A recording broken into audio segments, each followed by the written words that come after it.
Are You a 3-Day Monk? Written by Khatzumoto, posted sometime prior to April of 2007. Some people, no, a lot of people, have asked me, 18 months?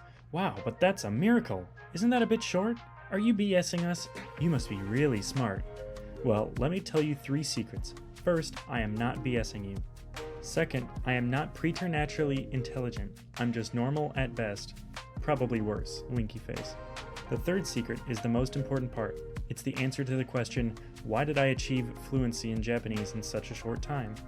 Because I didn't stop. I didn't take a break from it. There was no time off. There was no holiday. There was no hiatus.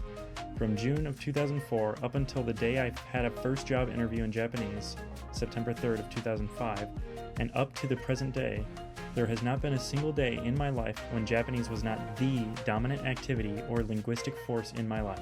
I have not gone a day without hearing a native speaker of Japanese explain, argue, or sing something to me. I have not gone a day without reading some amount of Japanese text. I have tried not to go a day without writing out some Japanese just for the practice. For all that crucial learning time, I wasn't in Japan. I had never been to Japan. I was at a university in the United States, walking around campus in my purple sweatpants, but that was no excuse. So even though I was taking college classes in English, I took my notes on them in Japanese. Wherever possible, I bought Japanese editions of my computer science textbooks.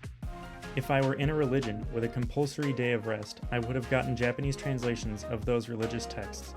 Total immersion, overwhelming force. You know what I mean. You've been down this road before. Stop stopping. Stopping is the worst thing. Stopping breaks your momentum. Stopping is the start of decay and regression.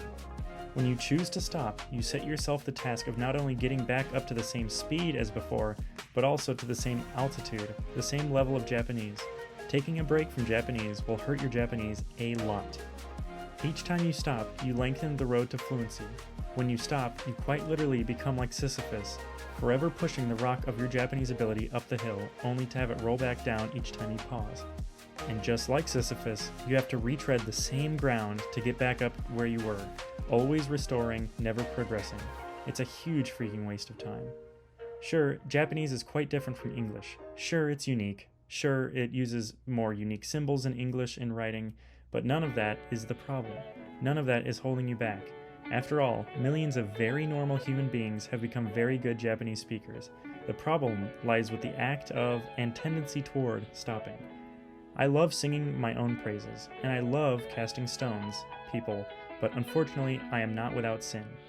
I've been quote-unquote studying Chinese since late 1998 or so, but I've stopped more times and for longer periods than I care to freely admit in a public forum such as this. From 1999 to 2001, I didn't do any Chinese at all. I would sit around feeling guilty about not doing it, but that doesn't count.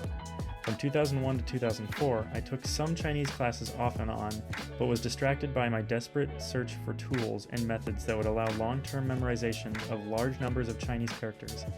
Thanks to Piotr Wozniak, Rick Harbaugh, Mary Noguchi, Chris Hauser, and James Haysig, the problem is now solved. And since 2004, Chinese has been taking a big backseat to Japanese. Does that mean it takes quote-unquote years or a lifetime to study Chinese? No, it means if you keep turning the oven off, the goose will never cook. It'll barely even thaw. So turn the oven on and keep it on, my friends. Now, if you have stopped, don't worry, it's not the end of the world. Just leave stopping behind you for good. No more binge studying for you. I'm not one of those starry-eyed Japanophiles who's always like, the Japanese have a word for that. But you know what? The Japanese do have a word for that. It's called being a Mika Bozu, a 3-day monk, being intensely hardcore, committed and righteous in a cause, only to fall back into old patterns after a relatively short time.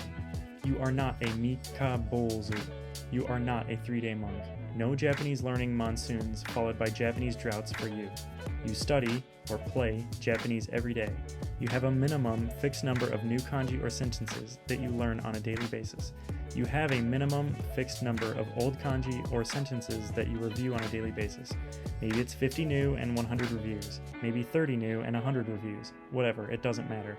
What matters is that you make daily, quantifiable progress. And of course, when you're not actively playing, studying Japanese, you have your environment backing you up.